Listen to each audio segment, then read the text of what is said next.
Assalamualaikum warahmatullahi wabarakatuh. Perkenalkan, nama saya Winnie Rizky Fanani Ritonga, NIM 2210-2016. Di sini saya akan menjelaskan tentang materi saya tentang pasar modal dan pasar uang. Pasar modal adalah tempat pertemuan antara pihak yang membutuhkan dana jangka panjang dengan pihak yang memiliki dana. Pasar modal juga bisa diartikan sebagai kegiatan yang berkaitan dengan perdagangan efek dan penawaran umum. Dengan kata sempitnya, pasar modal adalah tempat fisik yang terorganisasi untuk memperdagangkan efek, yang disebut bursa efek. Umumnya surat-surat yang berharga yang diperdagangkan di pasar modal dapat dibedakan menjadi surat berharga bersifat hutang dan surat berharga yang bersifat pemilikan. Surat berharga yang bersifat hutang umumnya dikenal nama obligasi dan surat berharga yang bersifat pemilikan dikenal dengan nama saham. Lebih jauh dapat juga didefinisikan bahwa obligasi adalah bukti pengakuan hutang perusahaan, sedangkan saham adalah bukti penyertaan dari perusahaan. Di sini jelas bahwa pasar modal adalah merupakan tempat yang mempertemukan pihak penjual dan pembeli untuk menjual belikan dana yang terdiri dari berbagai instrumen keuangan atau sekuritas yang berjangka waktu lebih dari 1 tahun dalam satu bentuk institusi resmi, yaitu bursa efek. Selanjutnya adalah jenis-jenis pasar modal, yang dimana pasar modal memiliki 2 jenis, yaitu pasar perdana dan pasar sekunder. Pasar perdana adalah tempat efek-efek atau surat berharga lainnya yang diperdagangkan untuk pertama kalinya sebelum nantinya dicatat di bursa efek. Dengan kata lain, investor yang memberi surat berharga atau saham sebelum dilakukan penawaran umum perdana, yang melakukan pembelian sebelum berharga atau sebelum kita akan mendapatkan harga saham tetap sesuai dengan harga jumlah yang telah ditentukan oleh perusahaan. Jumlah saham yang ditawarkan pasar perdana terbatas, sehingga belum tentu setiap investor bisa membeli sesuai jumlah yang diharapkan. Yang kedua adalah pasar sekunder, yang dimana penjual surat berharga dapat melakukan jual beli yang telah tercatat di bursa efek. Investor yang telah membeli efek di pasar perdana juga dapat menjual di pasar sekunder. Salah satu yang membedakan pasar perdana dan pasar sekunder adalah siklus jual belinya. Nah, selanjutnya pasar sekunder, di mana pasar sekunder investor dan pihak penjual surat berharga dapat melakukan jual beli yang telah tercatat di bursa efek. Investor telah membeli efek di pasar perdana juga dapat menjualnya di pasar sekunder. Salah satu yang membedakan pasar perdana dan pasar adalah siklus jual belinya, yang dimana pasar perdana proses jual beli terjadi antara investor dan perusahaan, sedangkan pasar sekunder proses jual beli terjadi antara investor satu dengan investor lainnya. Nah, selanjutnya saham. Saham merupakan salah satu instrumen pasar modal yang menunjukkan kepemilikan seseorang atau badan usaha dalam sebuah perusahaan. Saham juga merupakan satu produk dasar modal yang paling populer dan banyak dipilih investor karena memberikan keuntungan yang menarik. Saham merupakan salah satu instrumen pasar modal yang menunjukkan kepemilikan seseorang atau badan usaha dalam sebuah perusahaan.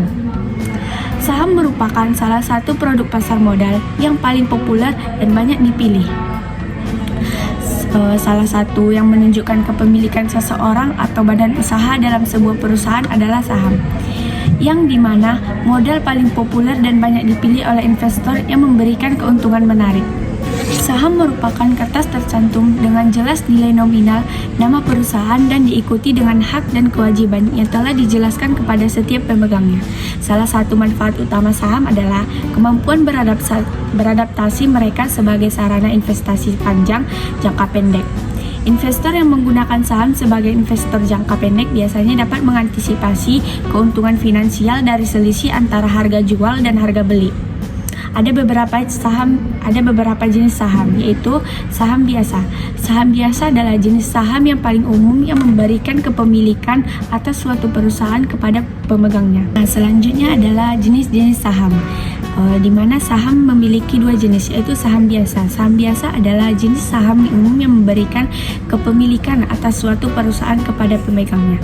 Pemilik saham biasa memiliki hak suara dalam rapat umum pemegang saham untuk menentukan kebijakan perusahaan saham yang berasal dari keterlibatan kepemilikan dalam entitas komersial yang membentuk perseoratan terbatas. Nah, yang kedua itu saham khusus, yang dimana saham ini yang menggabungkan karakteristik obligasi dan saham biasa disebut sebagai saham khusus.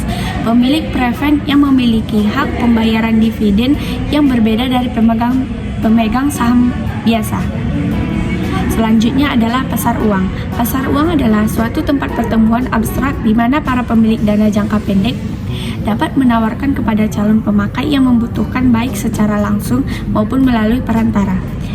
Sedangkan yang dimaksud dengan jangka pendek itu adalah dana-dana yang dihimpun dari perusahaan maupun perorangan dengan batasan waktu dari suatu hari sampai 1 tahun yang dapat diperjualbelikan di dalam pasar uang. Sesuai dengan namanya, itu pasar uang adalah keseluruhan permintaan dan penawaran dana-dana atau surat berharga yang mempunyai jangka waktu 1 tahun atau kurang dari 1 tahun dan dapat disalurkan melalui lembaga-lembaga perbankan. Pasar uang juga sering disebut pasar kredit atau jangka pendek. Alasannya karena dibutuhkan dalam sistem perekonomian banyaknya perusahaan atau individu yang mengalami arus kas yang tidak sesuai antara inflow dan outflow untuk mengatasi masalah. Nah, alasannya karena sistem perekonomian adalah banyaknya perusahaan atau individu yang mengalami arus kas yang tidak sesuai antara inflow dan outflow. Untuk mengatasi masalah ini, maka perusahaan tersebut sementara dapat memasuki pasar uang sebagai peminjam dengan pencari lembaga keuangan atau pihak lain yang memiliki surplus atau kelebihan dana. Likuiditas, penyebaran kebijakan, dan penyebaran informasi. Ada beberapa jenis fungsi atau manfaat pasar uang. Yang pertama adalah sebagai metode alternatif bagi lembaga keuangan dan peserta lainnya untuk memenuhi kebutuhan pendanaan jangka pendek dan menggunakan likuiditas ekstra untuk menempatkan dana. Yang kedua, karena Bank Sentral Indonesia menggunakan pasar uang dan sertifikat bank Indonesia serta surat berharga pasar uang SPBU sebagai instrumen, maka memungkinkan otoritas moneter untuk melakukan operasi pasar terbuka secara tidak langsung. Nah, selanjutnya memberikan informasi kepada dunia usaha, pemerintah, individu, industri asing, pelaku pasar mengenai informasi moneter, dampak kebijakan moneter, dan dampak interaksi antara kegiatan ekonomi domestik dan internasional. Instrumen yang diperdagangkan di pasar uang adalah money dan uang kuasi near money. Uang atau uang kuasi tidak lain daripada surat berharga financial paper yang memiliki di mana seseorang perusahaan mempunyai kewajiban kepada orang perusahaan atau uang kuresi, yaitu uang tunai yang ada di saku kita, merupakan bukti kewajiban pemerintah untuk kita pembawa mata uang. Bagian terbesar dari aktivitas keuangan yang diperdagangkan di pasar uang adalah yang berjangka waktu kurang dari 1 tahun. Yang diperdagangkan aktif juga diadakan dari dokumen yang berjangka waktu sampai 5 tahun. Surat yang berharga berjangka waktu lebih panjang biasanya lebih banyak memiliki para investor di pasar modal, di mana yang berharga jangka panjang dan yang diperdagangkan. Nah, selanjutnya reksadana, konsep kinerja dari pasar uang. Suatu jenis instrumen investasi yang berisi sekumpulan sekuritas yang dikelola oleh perusahaan investasi dan dibeli oleh investor. Sedangkan menurut reksadana, kumpulan dana investor sebagai produk dari perusahaan investasi, yaitu pertama pencatatan dan administrasi, dan yang kedua diversifikasi dan divisibility. Dan yang ketiga pengelolaan secara profesional, dan yang keempat menurunkan biaya transaksi oleh reksadana bertransaksi dalam jumlah besar pembagian reksadana. Menurut dari peraturan yang didasarkan pada penggunaan mayoritas dana yang telah dihimpun adalah reksadana pasar uang, reksadana pendapatan tetap, dan reksadana saham. Reksadana pasar uang adalah reksadana pasar uang yang dimana seluruh dana yang terhimpun dari 100% diinvestasikan pada deposito. kepada deposito, surat utang atau obligasi yang jatuh tempo dan sertifikat bank di Indonesia. Dan yang kedua, pasar tetap. Reksadana pendapatan tetap merupakan reksadana yang sebagian besar dana yang terhimpun minimal 80% diinvestasikan pada obligasi. Dan yang ketiga adalah reksadana pasar saham, yang dimana reksadana yang sebagian besar minimal 80% dan terhimpun diinvestasikan pada saham. Dan yang keempat adalah reksadana campuran, yang dimana reksadana yang menempatkan dana diinvestasinya dalam pasar uang dan obligasi saham.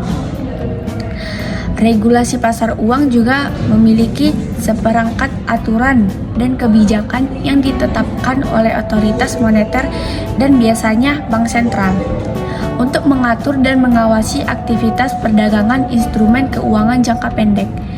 Tujuan dari regulasi ini adalah untuk menjaga stabilitas sistem keuangan yang memfasilitas transaksi yang efisien dan mendukung pertumbuhan ekonomi masyarakat.